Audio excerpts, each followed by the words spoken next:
안녕하십니까. 거꾸로 투자하는 쇼킹 부동산입니다. 부자들이 부동산 시장을 빠르게 떠나고 있습니다. 이런 상황에서 안타까운 일들이 계속 쏟아지고 있다는 부분이죠. 영상 전에 구독 부탁드리겠습니다.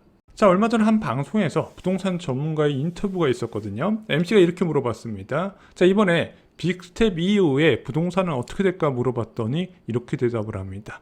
똘똘한 채 빼고는 안 좋다. 왜냐면은 똘똘한 채 초고가 아파트, 투기과열지구의 10억 초과 아파트는 대출이 한 푼도 안 따는데 거래가 잘 되고 있지 않냐. 이 사람들은 주택담보대출을 안 받는다. 그렇기 때문에 금리의 영향을 받지 않기 때문에 똘똘한 채 빼고는 부동산 가격 하락 위험이 크다고 이야기를 한 거죠. 그 반대말은 뭐예요? 똘똘한 채 사야 된다는 얘기죠. 자, 빅스텝 이후에 가장 먼저 영향을 받은 자산은 무엇일까요? 부동산일까요? 빅스텝 이후에 집값 많이 떨어졌을까요? 저희가 조만간 영상을 올려드리긴 하지만 아직까지 빅스텝 충격을 그렇게 단시간에 반영을 하지 못합니다. 부동산이라는 자산은 천천히 반영을 해요. 가장 먼저 영향을 받은 자산은요, 예금입니다. 채권도 똑같고요. 자, 현재 주요 은행의 예금금리 요즘 한번 체크해 보신 적이 있으세요? 한번 제가 주요 은행들 한번 체크해 봤거든요. 1년 정기예금금리 우리은행 봤더니 3% 제한을 합니다. 이거 예금금리 볼 때 가입 제한 금액을 봐야 되는데 제한 금액이 없어요. 제한 없이 그냥 3% 이자 다 주고 있습니다. 문제는 우리은행은 3%를 제시하는데 국민은행은 가입 금액 제한 없이 3.1%를 제한한다는 거예요. 와, 많이 올라갔죠. 자, 그런데 하나은행은요, 가입 금액 제한 없이 3.3%를 제시하고요. 농협중앙회는 3.3% 같이 제한을 하고 있다는 부분입니다. 불과 1년 전에요, 정기예금금리가 1%가 안 됐어요. 예금은행의 가중평균금리 보면요, 2021년 7월에 0.97%였습니다. 은행 예금막기도 1% 예금금리를 안 줬어요. 왜냐면은 기준금리가 0.5%밖에 안 됐거든요. 예금금리는 기준금리 베이스 따라간다 말씀드렸잖아요. 그런데 지금 정기예금금리가 3배 이상 올라갔다는 부분이죠. 하나은행이나 농협중앙회 같은 경우는 3.3배 이상을 주고 있다는 얘기예요. 자, 이것이 뜻하는 것이 무엇일까요? 어떤 아파트가 있습니다. 이 아파트 가치가 20억이래요. 현재 시세가 20억에 형성되어 있습니다. 그런데 보통 이런 아파트를 못 사게 규제를 막 강화하는 게 소용이 없어요. 얘가 더 올라갈 것 같다는 사람들이 미친 듯이 어떤 수단과 방법을 가리지 않고 삽니다. 자, 그런데 이번에 금리 인상 영향의 무서운 이유는 뭐냐면은 20억 원의 돈의 가치가 3배가 올라간 거예요. 1년 전에는 20억 원을 예금 맡기면 2천만 원밖에 못 받았는데 지금은 6,600만 원을 받는다는 부분이죠. 당연히 돈의 가치가 빠르게 올라갔기 때문에 상대적으로 부동산의 가치는 하락할 수밖에 없다는 겁니다. 그래서 부동산 가치는요, 돈의 가치를 올려서 잡아야 되지 뭐 정책적이나 아니면은 어떤 공급 심리를 좌우한다고 해결될 수 있는 부분이 아니에요. 무조건 돈의 가치로 때려잡아야 되는 겁니다. 자, 예금금리가 3%가 넘었어요. 일반 국민들의 무위험 투자 수익률이죠. 이것은 자산시장이 너무 큰 변화를 가져오게 됩니다.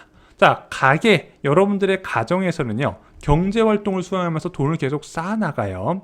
미국처럼 번 돈 전부 다 소비로 지출하는 국가가 아니잖아요. 그래서 가계는 일반적으로 흑자 주체로 분류가 됩니다. 그러면 이렇게 번 돈은 예금이나 부동산이나 주식에 들어가게 돼 있는데 기본적으로 가계는 안정을 추구하는 현상이 강하기 때문에 예금으로 돈이 많이 가게 돼 있어요. 그런데 여러분들 아시다시피 2014년 이후에 저금리 정책이 지속되다 보니까 예금의 수익률이 계속 낮아지게 된다는 부분이죠.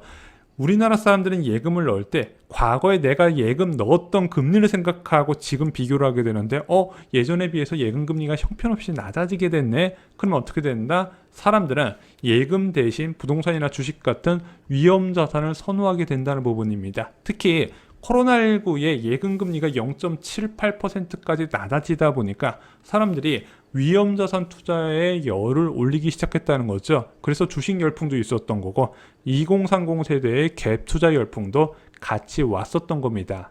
자, 당연히 돈의 가치가 빠르게 정상화됐기 때문에 아파트 가격 하락해야 되고 실제 하락하고 있습니다. 이게 단시간에 나타나지 않을 뿐이지 장기간에 걸쳐서 나타난다 말씀을 드렸어요. 그런데 아파트 가격이 하락하지 않고 오히려 올라간다면 어떤 일이 생길까요?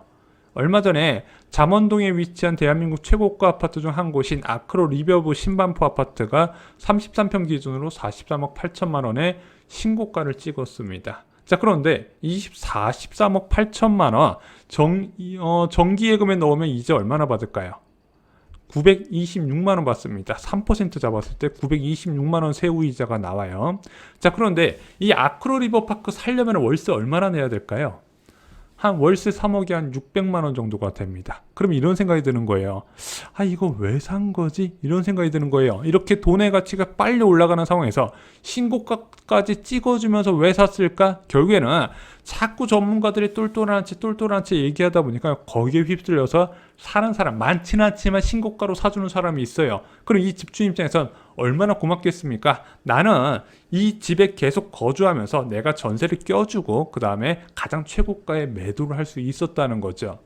자, 문제는 지금 은행 예금금리만 말씀을 드린 거예요. 3에서 3.3%. 그런데 그 이상 주는 것도 널려 있다는 겁니다. 삼성증권에서 4%대의 금융기관 선순위 채권을 선착순으로 팔았는데 농협은행 11개월 만기짜리는 4%, 우리은행 1년 만기짜리 4%, 그리고 KB금융지주 2년 1개월짜리 만기는요 4.3%를 제공했습니다. 4% 수익률을 제공했다는 거예요. 거의 무위험 상품이거든요. 자, 지금 아파트나 아니면은 주식에 투자해가지고 1년 뒤에 4% 수익 얻을 수 있는 거 있을까요? 없단 말입니다. 그러니까 매력적으로 보일 수밖에 없는 거예요. 자, 문제는 지금도 위험한 수준이에요. 예금금리 3%, 채권금리 4%까지 치솟았잖아요. 연말에 더 치솟는다는 겁니다. 왜냐면은 이거는 이창용학원의 총재가 못을 박았어요. 연말 기준금리 3%까지 가능하다. 기준금리가 3%면요 예금금리 4% 시대가 되고요, 대출금리는 5% 시대가 돼요. 그런데 지금 이게 끝이 아니라 미국에서 기준금리 1%포인트 한꺼번에 올릴 가능성은 제기가 되고 있고, 캐나다도 이미 1%포인트 금리를 올렸죠. 그럼 대한민국 금리 상단이 더 올라가거나 아니면 내년 상반기에 추가로 인상해야 될 가능성이 있다는 부분입니다. 이게 끝이 아니라서 더 공포라는 거예요. 물론 이렇게 생각하실 수 있습니다. 앞으로 다시 저금리 되면 어떡할 거야? 지금 예금금리 좋아서 2, 3년 동안 3%, 4% 이자 받는다 치자. 그 이후에 다시 코로나19 상황이나 미중 무역전쟁처럼 저금리 상황 돌아가면 어떡할래? 그때 다시 현금 갖고 있으면 똥 되는 거 아니냐? 그럴 경우에는요, 장기채를 사시면 됩니다. 현재 국채 금리 10년물은요 3.28%, 고점 대비는 좀 많이 떨어졌어요. 20년물 같은 경우는 3.2%, 그리고 30년물, 50년물은 3% 넘는 수익을 제공을 하고 있습니다. 20년 이상물에서 3%대의 수익률을 보장하고 있고요. 또한 한전채 같은 특수채 사시잖아요. 3% 중후반 주고 있어요. 이 정도 이자 받으시면요 살만하다 이거죠. 야, 만약에 20, 30년 뒤에 3% 이자 받는다고 그게 과연 자산에 도움이 될까? 예전엔 그 공식이 안 맞았는데 앞으로 맞을 수가 있어요. 왜냐면은 이제부터 인구 감소 시대 들어가게 되면 잠재 성장률도 낮아지게 되고 물가 상승률도 낮아지고 저금리 시대가 올 수 있다는 부분이죠. 저금리, 예금금리 1% 줄 때 3% 이자 주는 장기채 갖고 있으면 얼마나 이득이겠습니까? 그래서 지금 장기채에 돈이 계속 몰리는 거예요. 자, 이런 와중에 전문가라는 사람이 똘똘한 채는 안 떨어진다고 외치면 어떤 결과가 나올까요? 똘똘한 채 갖고 있는 사람들의 입장에서 너무너무 고마운 거예요. 왜? 매수자가 고가에 사주잖아요. 이 사람 서초에 살지도 않는 사람이고 똘똘한 채 관련도 없는 사람인데 그냥 수도권에 집 한 채 팔고 나서 현금이 갖고 있다가 갭 투자로 한 채 사야겠다. 그런 전문가 말 듣고 산다는 부분이죠. 그러면은 똘똘한 채 판 사람은 뭐 사요? 채권 사겠죠. 그러면은 이 똘똘한 채 산 사람은 집값 계속 오를 줄 알았는데 서초 지역의 2주 기간이 끝나고 나서 전세 가격이 빠르게 떨어지네. 왜냐면은 2주 기간에는 그냥 2주비를 10억씩, 13억씩, 16억씩 주니까 주변 전세 가격이 껑충 뛰어오르는데 2주기가 끝나고 내년부터 강남과 서초 지역에 2008년, 2006년 이후에 가장 많은 대단지 입주가 쏟아지게 되거든요. 그럼 팽팽하게 균형이 맞춰져 있는 전세 가격이 무너진단 말이에요. 그렇게 무너진 전세 가격을 매매 가격도 끌어내린다는 부분이죠. 그거 어떻게 감당하려고 그러나 자꾸 왜 이런 걸 권하죠? 자, 지금 서초 아파트 사는 사람과 파는 사람의 차이가 무엇일까요? 서초 아파트 사는 사람들 단 한 번에 생애 최초 집을 서초구에 마련했을까요?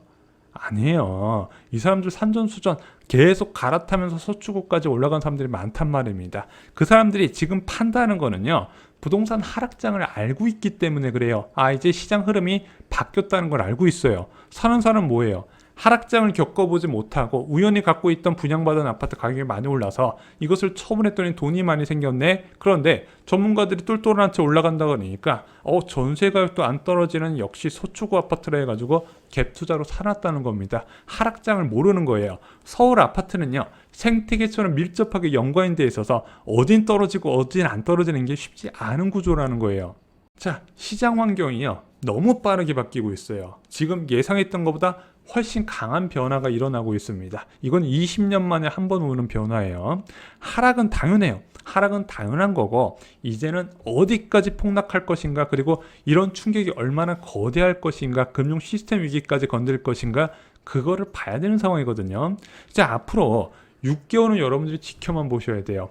기준금리 1.75%가 상반기 때 맞춰졌고, 하반기부터 그 임계점을 넘는 2%대, 3%대 금리로 치솟기 시작합니다. 연말 되면 대출금리 5% 얘기 나올 거예요. 그럼 부동산 시장에서 당연히 심각한 변화가 나타날 수밖에 없습니다. 입주 물량과 겹치잖아요. 그런 진짜 부동산 시장의 급락 상황은 내년부터 펼쳐질 수 있다는 부분이죠. 기회를 잡아도 그때 잡아야 되는 거지, 지금 뭐 똘똘한 채니 뭐니 잡을 때는 절대로 아니라는 겁니다.